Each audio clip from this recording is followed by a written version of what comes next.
Assalamualaikum. Assalamualaikum warahmatullahi wabarakatuh. Ketemu lagi dengan kontennya kita tentang agamis. Saya bersama Ustadz Muhammad dan kita membahas lagi soal pertanyaan dari netizen. Netizen ini banyak yang tanya. Ya, Ini Pak Ustadz, di usia saya yang masih bisa haid setiap bulannya dan saya tidak mau melewati siklus itu, jadi saya minum obat agar tidak haid. Pertanyaannya, apa agama memperbolehkan cara saya ini? Saya tidak ingin kehilangan tahajud di waktu ini. Saya bisa merasakan dekat Ya, banget sama tahajud. Allah dan disitulah saya tempat ternyaman saya. Itu gimana Pak Ustadz? ya. Bismillahirrahmanirrahim. Salatu wassalamu ala Rasulillah sayyidina Muhammad bin Abdullah wa ala alihi washabihi wa wala wala haula wala quwwata illa billah. Memang ya alhamdulillah ya, itu suatu kenikmatan artinya ketika orang itu sudah bisa menikmati ibadah atau menyukai sesuatu, tentu dia tidak akan ingin lepas dari sesuatu yang dia sukai gitu. Alhamdulillah, karena kita juga termasuk ya. Amin ya rabbal alamin, orang bisa menikmati ibadah itu. Sehingga bukan suatu beban lagi ibadah tersebut. Nah, masalahnya tanyakan situ, kadang wanita memang siklus bulanan, ya datang bulan lah. Tiap bulan pasti ada haid berbeda-beda. Haidnya tentu tiap wanita memiliki kebiasaan yang beda-beda.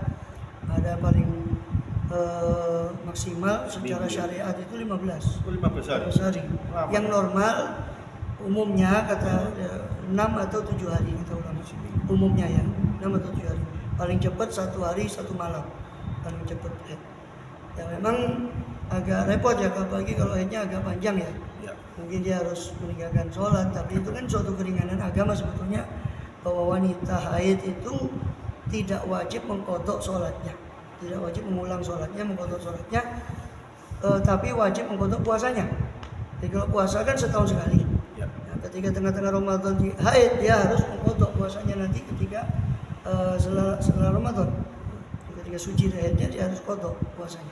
Tapi sholat, karena sholat itu tiap hari, agama memberi keringanan, tidak wajib mengkodok sholatnya orang haid.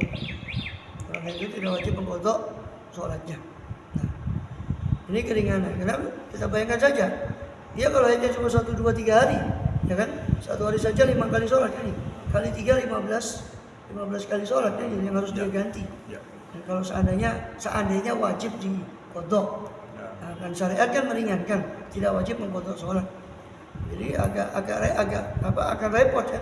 Kalau di sholat itu dikodok juga kan akan repot. 5 hari, 6 hari, berapa 6 hari saja kali 5 30 kali sholat nanti yang harus dia kodok gitu. Nah, tapi puasa karena setahun sekali, tetap harus dikodok ketika haid. Nanti harus dikodok ketika sudah suci dari haidnya. Nah, terus sekarang gimana dia meminum obat untuk penunda haid atau supaya dia tidak terlalu lama berhenti. Nah, gimana hukumnya secara syariat? Batas kita kan, karena kita kan nggak membidangi kedokteran ya. Jadi batas kita cuma membahas dari sisi kacamata fikih. Kacamata fikih atau hukum Islam. Nah, selama obat itu tidak memberi efek atau memudaratkan atau membahayakan kesehatan si pemakainya, maka tidak ada masalah. Tidak ada masalah dia pakai itu ya. Maka langkah baiknya dia konsultasi dengan dokter yang mungkin ada dokter keluarga atau dokter yang lebih spesifik tentang masalah itu. Dia konsultasi, gimana nih dokter, ini obat ini gimana? Kalau saya minum apakah berefek samping? Kalau gitu nanti umpama kan itu tamu tiap bulan. Haid itu kan tiap bulan. Umpama kalau dia gunakan tiap bulan atau secara waktu yang agak panjang berkelanjutan kan gitu, apakah itu akan memberi efek kan gitu. Nah, itu nanti harus tanyakan ke konsultasi ke dokter. Kita cuma bisa jawab bahwa selama itu tidak memberi efek negatif, efek samping ya, bagi sampai madorot ya, cuma sekedar siklus haid atau nifas. Kalau nifas itu kan setelah melahirkan. Kalau haid itu yang bulanan itu. Kalau haid itu, kalau nifas itu agak panjang, 60 hari paling banyak. umumnya 40 hari tapi nggak sampai di Indonesia paling ya kadang 7 hari kan. Ya, itu nifas. Haid dan nifas ini kan mencegah ibadah. Ya. Karena orang haid, wanita haid, wanita nifas tidak boleh beribadah. Ibadah dan berhubungan. Ya, berhubungan juga Setelah tidak boleh. 7 hari boleh ditusuk.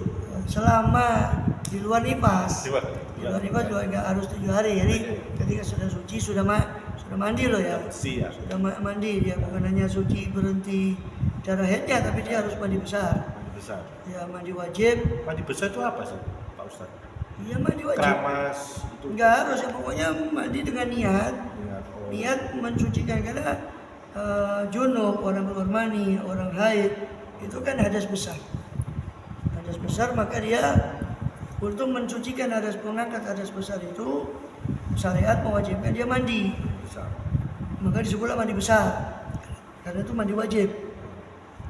Karena tanpa itu kan jelas gak dia belum boleh ibadah. Orang junub pun kalau belum mandi besar ya gak sah sholatnya kan gitu. Orang haid juga gitu. Berarti kalau waktu kita mau mandi kita ada doa-doa tertentu? Enggak harus. Yang penting niat di hati ketika dia mengguyur air wah, ini suhu. Kenapa? Fungsinya niat itu untuk membedakan mandi biasa sama mandi wajib gitu. Kan harus beda. Apa yang membedakan lu bodoh adusnya sama mandinya kan gitu. Terus yang membedakan apa? Yang membedakan itu niat. Niat dari hati. Nah, kalau mandi sore mandi pagi pokok jebiar wes selesai kan gitu. Nggak pakai niat nggak apa-apa, wong itu cuma mandi kebiasaan. Tapi kan mandi ibadah. Nah, dia harus minimal ketika dia siram pertama kali itu niat di hatinya saya niat mandi besar, mandi wajib. Karena Allah Ta'ala mandi wajib, saya niat mandi wajib, niat di hatinya. Nah, terus meratakan air ke seluruh tubuh. Nggak boleh ada satu pun yang luput dari seluruh tubuh, rambut atau kulit. Nah, ada pencegah air getah itu harus dihilangkan dulu supaya nggak ada yang mencegah air itu sampai ke kulit semua. Kulit itu. Jadi fardunya cuma 2, niat sama meratakan air ke seluruh tubuh.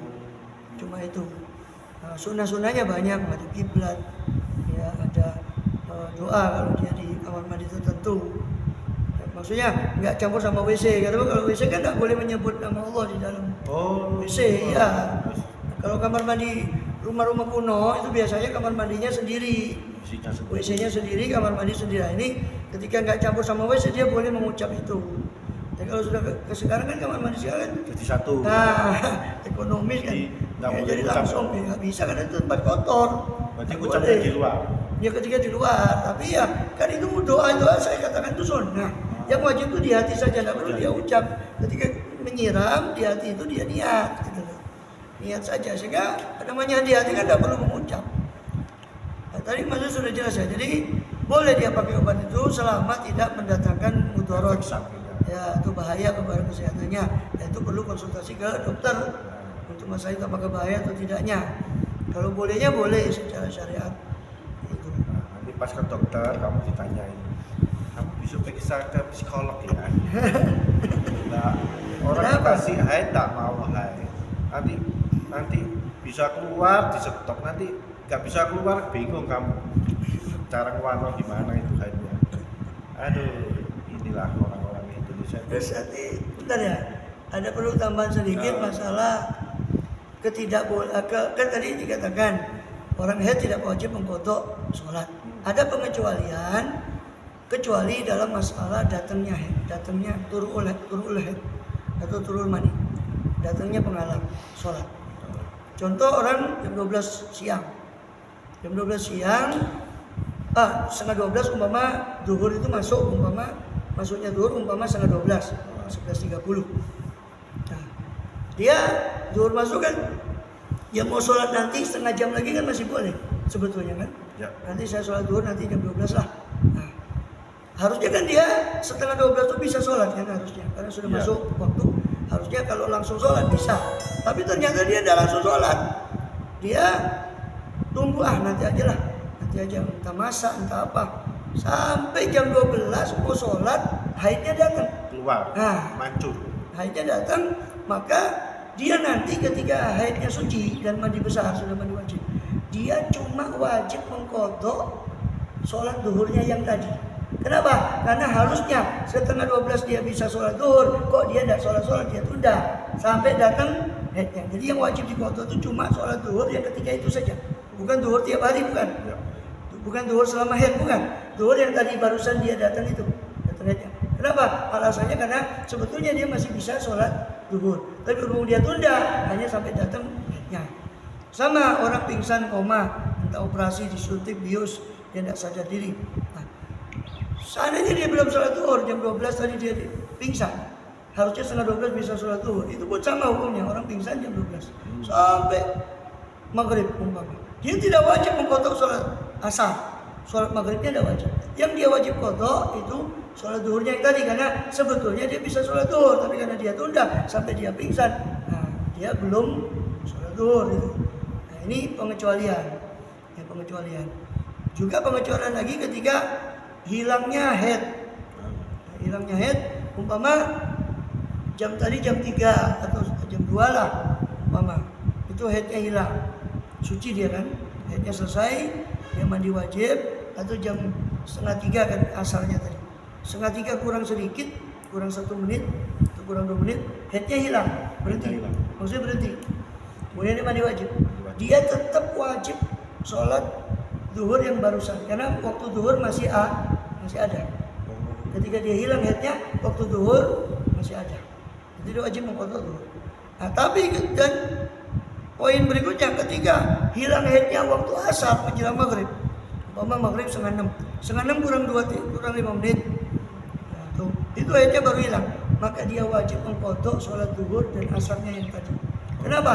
Karena waktu asar adalah waktu darurat untuk duhur. Buktinya apa? Kalau kita safar, kita boleh sholat duhur di waktu asar, itu namanya jamak akhir. Ya, boleh kan?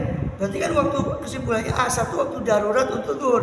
Maka ketika ada kedaruratan, dia bukan hanya wajib mengqadha asarnya, tapi duhurnya tadi juga wajib diqadha.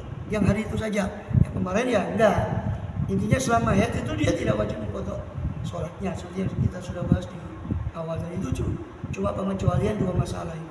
Itu pengecualian. Ya orang pingsan baru siuman, mau maghrib baru siuman, maka dia wajib mengqadha duhur asarnya. Karena waktu asar masih ada. Atau siumannya menjelang asar, 2:30 kurang, tadi kan asarnya 2:30.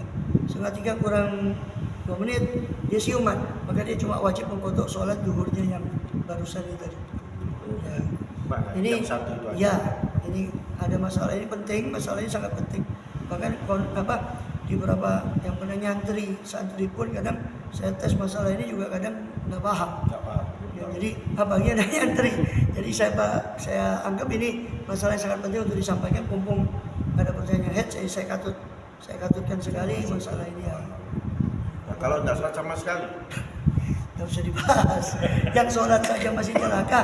Fawailul lil musholin, celakalah orang yang sholat. Orang sholat saja masih celaka. Yang tidak sholat tidak usah dibahas. Tidak sholat tapi kelakuannya positif gimana Pak Ustaz? Ya walaupun kan urusannya beda.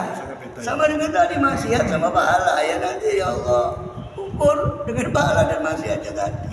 Dan sholat itu lokomotif, tidak bisa. Tidak bisa, dikatakan oleh sabda beliau SAW, nanti awal mayhasabil abdu sholat. Paling pertamanya amal dihisab itu adalah sholat. Kalau sholatnya baik, amal yang lain baik. Kalau sholatnya buruk, amal yang lain pun ikut buruk. Tidak bisa. Sholat itu lokomotif. Allah alam. Jadi untuk yang tanya tadi sudah jelas ya jawabannya dari Ustadz Muhammad. Silakan diberhentikan, tidak apa-apa. Kalau tidak ada efek samping negatifnya. Tapi ya saya juga heran. Ya, kenapa? Sudah dikasih bisa keluar. Nanti kalau tidak bisa keluar ya, semua selama ya. Tambah bingung. Bingung iya. Tanya lagi ke Ustadz, jawabnya gimana Pak Ustadz? Bukan saya. Tanya ke dokter nanti kok saya tidak hebat, kenapa dok itu? Tanya saya tidak jawab. Kenapa urusan itu urusan sama kesehatan? Ada 2 solusi, minum obat atau di lab LTQ.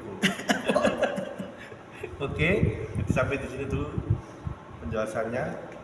Assalamualaikum. Assalamualaikum.